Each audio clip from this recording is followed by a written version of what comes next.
ఈరోజు నేతి బీరకాయ విత్తనాలని తీద్దాము అనుకున్నాము. మా గార్డెన్‌లో చాలా నేతి బీరకాయలు వచ్చినాయి. అదిగోండి. అలా వస్తాయన్నమాట. బాగా ఎండితే ఇలా దింపంగాల్నే విత్తనాలు పడతాయి. చూసారా ఒక కాయకి ఎన్ని విత్తనాలు వస్తున్నాయో? మనం రూ. 10 పెట్టి విత్తనాలు నాటుకుంటే మనకి అన్ని విత్తనాలు వస్తాయి ఒక్క కాయకే.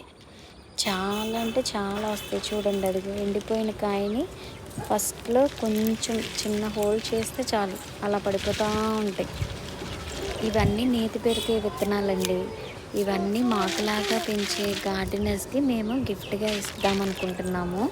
సో, ఇంటి పంటని అందరికీ అలవాటు చేయాలనే ఉద్దేశంతో ఎవరి పంట వాళ్ళే పండించుకొని తినాలని మా గార్డెన్‌లో పండే అన్ని రకాల కూరగాయల విత్తనాలని మేము ఇలా డిస్ట్రిబ్యూషన్ చేస్తున్నాము. మీకెవరికైనా కావాలంటే కామెంట్ చేయండి. పంపిస్తాము. Thank you.